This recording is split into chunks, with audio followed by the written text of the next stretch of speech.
आप समझते हैं कि आप बुलडोज करेंगे तो फिर आपको नहीं करने देंगे। What is this nonsense? This is not acceptable. कौमी असम्बली का हंगामा खेज इजलास ऐवान मछली मंडी बन गया।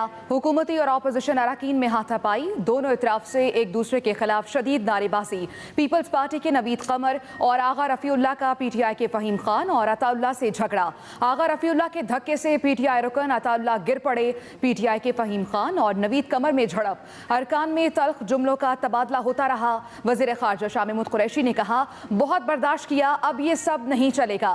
बात करना चाहते हैं तो बात सुनना पड़ेगी। मुराद सईद ने कहा, तारीख पे तारीख देते हैं लेकिन इस्तीफे नहीं देते। ये हारे हुए लोग हैं, इनके जर्द होते चेहरे देख लें।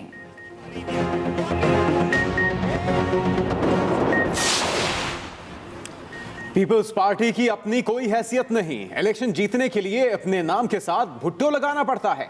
कौमी असेंबली में विफाकी वजीर फवाद चौधरी की तनकीदी तोपों का रुख भी अपोजिशन की जानिब रहा। कहा, इस मुल्क में छांगा मांगा की सियासत नवाज शरीफ ने शुरू की।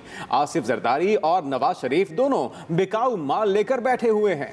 विफाकी वजीर असद उमर ने कहा कि हुकूमत ने अपोजिशन के लिए खरीदो फरोख्त का सिलसिला बंद कर दिया। गॉडफादर के नीचे क्रिमिनल नेटवर्क चल रहा है। ये जो चीखें निकल रही हैं, इन्हें पता है मामला नवाज शरीफ और आसिफ जरदारी पर नहीं रुकेगा। आप हमें बेनकाब नहीं कर रहे बल्कि खुद एक्सपोज हो रहे हैं। पीपल्स पार्टी के रहनुमा और साबिक वज़ीर आज़म राजा परवेज अशरफ की ऐवान में धुआंधार तकरीर।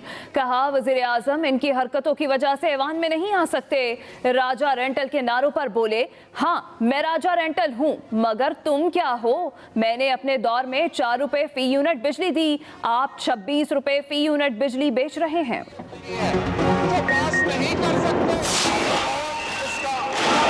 हम सारे के सारे दे रहे हैं।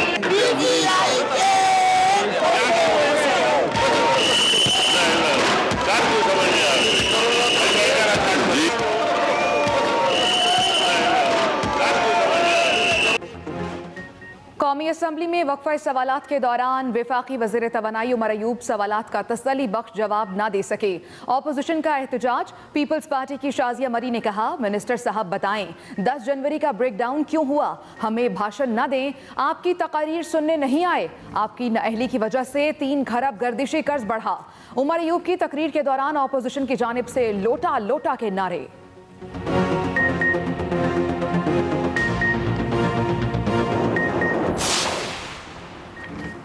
अपोजिशन इत्तेहाद पीडीएम का मौलाना फजल रहमान की ज़ेर सदारत अहम इजलास जारी। मरियम नवाज, बिलावल भुट्टो जरदारी और दीगर रहनुमाओं की शिरकत। अहम फैसले मुतवक्के।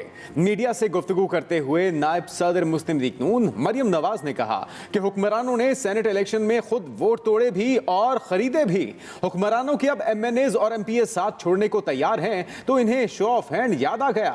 इस्तीफे पहले होंगे या तहरीक अदम एतमाद, इस बारे में पीडीएम फैसला करेगी। पीडीएम की अहम बैठक से कबल पीपल्स पार्टी का मुशावरती इजलास। बिलावल भुट्टो ने साथियों से सलाह मशवरे किए।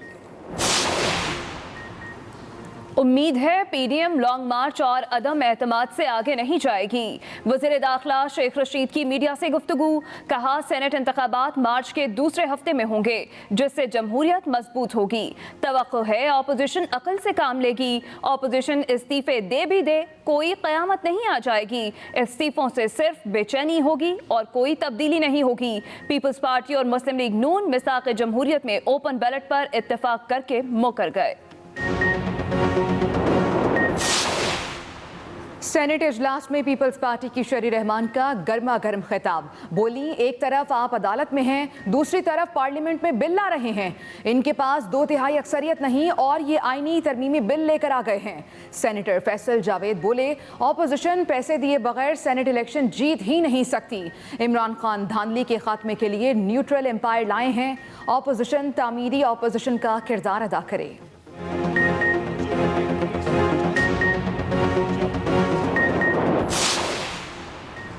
जेयूआई सेनेट इंतखाबात में हिस्सा लेगी। जमीयत उलमा इस्लाम की मजलिस आमला इजलास में फैसला। जेयूआई की मरकजी मजलिस आमला ने सेनेट इंतखाबात में हिस्सा लेने की मंजूरी दी। जराए के मुताबिक जेयूआई बलूचिस्तान और केपी से अपने उम्मीदवार सामने लाएगी। मरकजी मजलिस आमला ने असेंबलियों से इस्तीफों और लॉन्ग मार्च की भरपूर हिमायत कर दी। मरकजी मजलिस आमला ने पीडीएम के फैसलों की भी तौसीक की। बात करते हैं तरमीम के बिल की। कौमी असेंबली सूबाई असेंबली के इलेक्शन भी शो ऑफ हैंड से होंगे ताकि ये धांधली भी खत्म हो। ये जो आज मुतनाज़ा हुकूमत है, जो चोरी शुदा इलेक्शन है, ये भी खत्म हो। आज 1/3 काबीना गैर मुल्की शहरी पर मुश्तमिल है। दुनिया में कौन सा मुल्क ऐसा है जो गैर मुल्की शहरियों को इलेक्शन लड़ने की इजाजत देता हो? 26वीं आईनी तरमीम कभी पास नहीं होगी। साबिक वज़ीर आज़म शाहिद खाकान अब्बासी की कराची में एहतसाब अदालत के बाहर मीडिया से गुफ्तगू। कहा यह मुतनाज़ हुकूमत है जो इलेक्शन चोरी करके हुकूमत में आई। आज कौन सा वजीर है जिस पर करप्शन के इल्जामात न हो? हुकूमत को झूठ बोलने के सिवा कोई और काम नहीं आता। इन्हें ब्रॉडशीट के पीछे छुपने नहीं देंगे।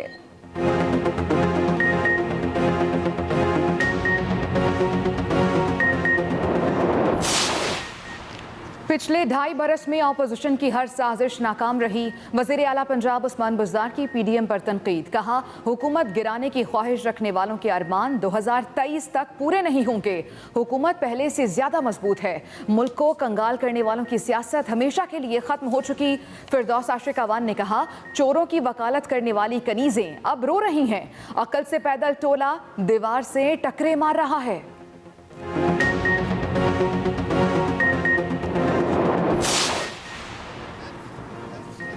मुस्लिम लीग नून के रहनुमा दानियाल अजीज का शहजाद अकबर के खिलाफ अदालत जाने का ऐलान। इस्लामाबाद में प्रेस कॉन्फ्रेंस करते हुए कहा कि शहजाद अकबर ने मेरे वालिद पर करप्शन के इल्जामात लगाए।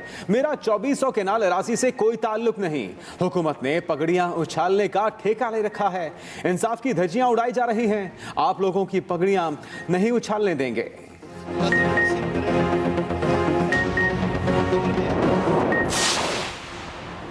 सुप्रीम कोर्ट में बल्दियाती इंतखाबात से मुतालिक केस की समाअत। इलेक्शन कमीशन ने मुल्क में बल्दियाती इंतखाबात का शेड्यूल सुप्रीम कोर्ट में जमा करा दिया। पंजाब में बल्दियाती इंतखाबात 20 जुलाई को होंगे। केपी में 8 अप्रैल को पोलिंग होगी। सिंध और बलूचिस्तान में बल्दियाती इलेक्शन का फैसला 11 फरवरी को होगा। कंटोनमेंट बोर्ड्स में इंतखाबात 8 अप्रैल को होंगे। जस्टिस काजी फायज ईसा ने रिमार्क्स दिए, अदालत के साथ गेम मत खेलें। मुल्क को मुनज़्ज़म तरीके से तबाह किया जा रहा है। बल्दियाती हुकूमत को खत्म करके पंजाब हुकूमत ने वाज़े आइन की खिलाफ वर्जी की। स्टील मिल मुलाजमीन की प्रमोशन से मुताल्लिक केस की समाअत। चीफ जस्टिस सुप्रीम कोर्ट ने स्टील मिल की हालत जार का जिम्मेदार इंतजामिया को करार दे दिया। वजीर मनसूबाबंदी, वजीर निजकारी और वजीर सनत व पैदावार को फौरी तलब कर लिया गया। चीफ जस्टिस ने रिमार्क्स दिए, क्यों ना विफाकी सेक्रेटरी पैदावार की तनख्वाह ही बंद कर दें। स्टील मिल इंतजामिया और अफसर बोझ हैं। मुलाजमीन से पहले तमाम अफसरान को निकालें।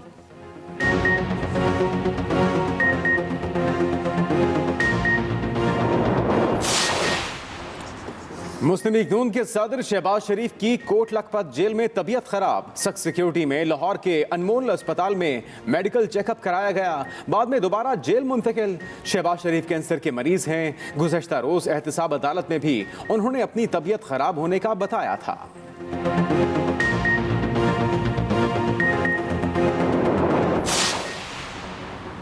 मुल्क भर में कोरोना से मजीद 31 अफराद जाँ बहक। अमवात की मजमूई तादाद 11,833 हो गई। गुज़िश्ता 24 घंटों में कोरोना के 1,508 नए केसेस रिपोर्ट। कोरोना के मजमूई केसेस की तादाद 5,50,000 से बढ़ गई।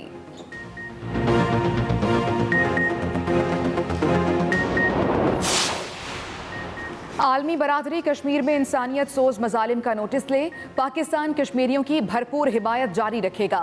वफाकी वज़रा की इस्लामाबाद में प्रेस कॉन्फ्रेंस। वफाकी वज़ीर इत्तलात शिबली फराज ने बताया कि वज़ीर आज़म इमरान खान कल कश्मीरियों से इजहार यकजहती के लिए कोटली जाएंगे।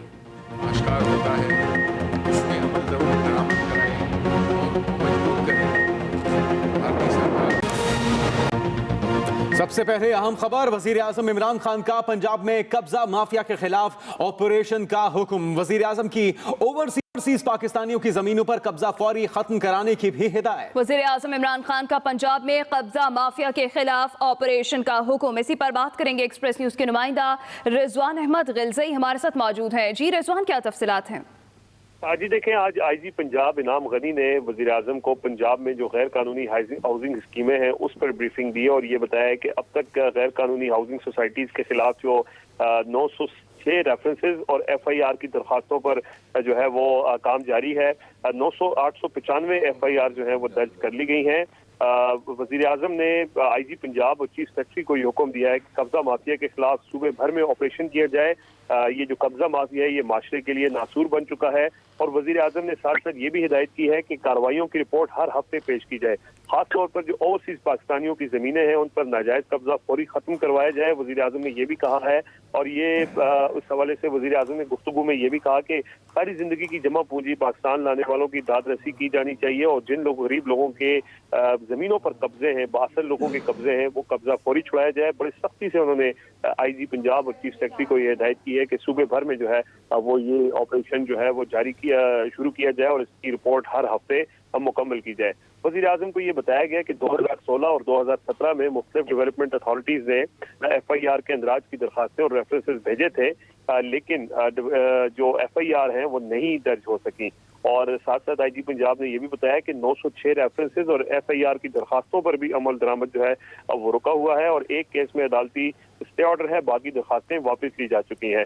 वज़ीर आज़म ने सख्त बरहमी का इजहार किया और साथ साथ ये हुक्म दिया कि अब एक हफ्ते के अंदर उनको रिपोर्ट पेश की जाए और सूबे भर में जो है वो ऑपरेशन शुरू किया जाए। जी बहुत शुक्रिया रिजवान गिलज़ई, आप अपडेट कराए थे। कौमी असम्बली का ऐवान मछली मंडी बन गया। हुकूमत और अपोजिशन अरकान की आपस में हाथापाई भी हुई। ऐवान में एजेंडे की कार्रवाई पर बहस, इल्जामात और सीटियों के शोर में कहीं दब कर रह गई। कौमी असम्बली के इजलास की कार्रवाई का मजीद अहवाल बताएंगे वकास अहमद।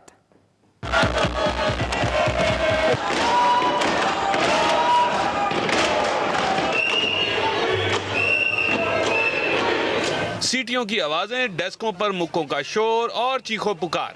ऐसे में वुज़रा जैसी भी तकरीर करें आवाज कान नहीं पड़ती और ये माहौल रहा कौमी असम्बली का, जहां इजलास में वजीर बिजली उमर अयूब खान ने तहरीरी जवाब जमा कराते हुए बताया कि लोड शेडिंग नहीं की जा रही। लोड डिमांड को पूरा करने के लिए खासी बिजली की पैदावार दस्तयाब है। जिस वक्त हमने बड़े बड़े लोगों को सिंध में हाथ डाला तो चीफ मिनिस्टर के ऑफिस से ऑर्डर्स थे कि आप FIR ना दर्ज करें। हमने IG को यहाँ पे बुलाया और FIR दर्ज कराई। उमर अयूब की बातें ऑपोजिशन वालों को ना भाई। पीपल्स पार्टी की रहनुमा शाजिया मरी ने सवाल किया कि बताएं 10 जनवरी को ब्रेक डाउन क्यों हुआ था। आप हमें बताएं, पाकिस्तान में आप हमें भाषण ना दे, हम ये आपका लेक्चर सुनने नहीं आए। वजीर मवासलात मुराद सईद का कहना था इमरान खान NRO नहीं देंगे। तारीख पे तारीख, अक्टूबर की एक और तारीख, नवंबर तारीख, दिसंबर तारीख, 31 जनवरी तारीख और आज इमरान खान बैठा हुआ है और ये चोर जो है अपने NRO के तलाश में लगे हुए हैं। पीपल्स पार्टी के रहनुमा कादर पटेल ने एक वजीर को लोटा कहते हुए कहा कि वो जवाबात नहीं देते। सबसे ज्यादा घूमने वाला जो लोटा जो काफ में था तो अपने आप को कहता था कि नून वाले गलत हैं। आप जब नून में था तो कहता था PTI वाले गलत हैं। सवाल पे आए, सवाल पे आए। में है तो कहता है पीछे नून वाले गलत हैं। कौमी असम्बली के आज के इजलास में एजेंडे की कार्रवाई गर्मा गर्म बहस, इल्जामात और सीटियों के शोर शराबे में कहीं दबकर रह गई। Waqas Ahmed, express news, Islamabad.